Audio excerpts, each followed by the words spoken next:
हरिः ओम। भगवान की पूजा क्यों जरूरी है और एक आम इंसान सच्ची पूजा कैसे कर सकता है। आज का इंसान भागदौड़ में है। उसे ऑफिस, घर की जिम्मेदारियां, तनाव, प्रतिस्पर्धा और भी कई प्रकार के कामों के कारण वह बिल्कुल मशीन बन चुका है।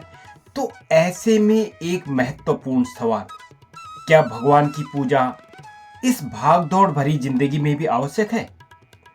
और यदि आवश्यक है तो एक कामकाजी इंसान जिसे 1 मिनट की भी फुर्सत नहीं है, वह क्या करे? आइए दोस्तों, इन प्रश्नों का उत्तर ढूंढते हैं। सर्वप्रथम यह समझना होगा कि भगवान की पूजा क्यों आवश्यक है।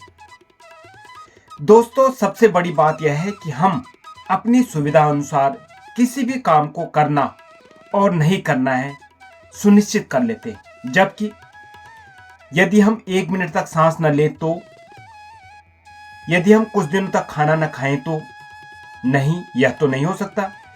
तो फिर जिस परम पिता परमात्मा ने हमें इन सभी चीजों के लिए, अर्थात जीवन का आनंद लेने के लिए इस भूमंडल में भेजा है, तो हमारा भी परम कर्तव्य बनता है कि हम जब भी रात की नींद से नई सुबह में उठें तो उस परम पिता परमात्मा का धन्यवाद करें। और इससे क्या मिलता है हमें? इससे मिलेगी हमारे को मानसिक शांति, एक सुकून मिलता है। परमात्मा के चिंतन से मन को ठहराव मिलता है। तनाव, भय, चिंता और दुख में कमी होती है, जो शरीर को अच्छे कार्य करने के लिए ऊर्जा प्रदान करता है। मन को एक मजबूत सहारा मिलता है, जो इंसान को किसी भी परिस्थिति में यह महसूस नहीं होने देता कि वह अकेला है। हमारे महान ग्रंथ गीता में भी लिखा हुआ है कि भगवान की पूजा आराधना मनुष्य के बंधन और मोक्ष का कारण है। पूजा आराधना से विनम्रता आती है, जो मनुष्य को सफलता दिलाने में मुख्य रूप से कार्य करती है। पूजा मनुष्य को सत्य, करुणा, संयम और कर्तव्यों का बोध सिखाती है, और यही सब चीजें मनुष्य को मनुष्य बनाती है और पशुओं और मनुष्यों में भेद करवाती है। जब भी इंसान टूटता है और कमजोर होता है, तो वह सिर्फ भगवान की पूजा ही उसे बचाती है और उसे ऊपर उठने की ताकत देती है। हाँ, यह आवश्यक नहीं कि पूजा सिर्फ मंदिर जाने से ही होती है।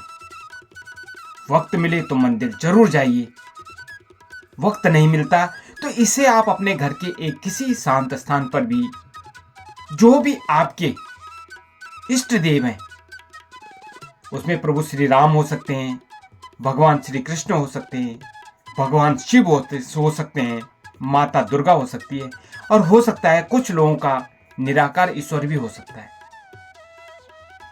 जो साकार में है उनकी मूर्ति के आगे एक दीपक जला लीजिए, एक अगरबत्ती जला लीजिए, और कोई भी एक मंत्र, कोई भी एक श्लोक, और कुछ नहीं तो ओम का मंत्र आंखें बंद करके प्रतिदिन सिर्फ 5 से 10 मिनट शांत बैठकर उस मंदिर में जो आपने अपने हाथों से बनाए हैं, प्रभु को याद करके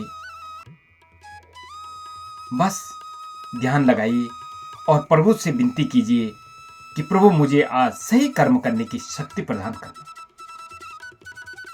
आज मुझे सही कर्म करने की शक्ति प्रदान करना मिलेगी। कुछ लोग यह सवाल भी करते हैं कि क्या बिना पूजा के एक अच्छा इंसान नहीं बन सकते? दोस्तों, इंसान तो होगा वो, लेकिन एक विचरता हुआ प्राणी सा। क्योंकि पूजा जो है वो जीवन को दिशा देती है, तो वह मनुष्य दिशाहीन होगा। पूजा मन को संयम देती है, लेकिन उस मनुष्य का जीवन असंयमित होगा। पूजा जो है वो जीवन को अर्थ देती है, मतलब कि उस मनुष्य का जीवन निरर्थक होगा।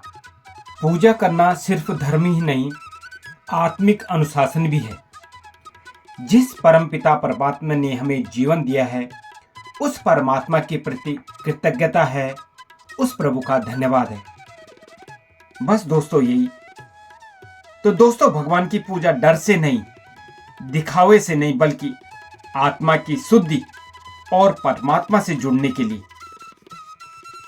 तो दोस्तों, कीजिए पूजा और अपने जीवन को शुद्ध और निर्मल बनाइए, और साथ में बोलिए जय श्री राम, जय श्री राधेश्याम।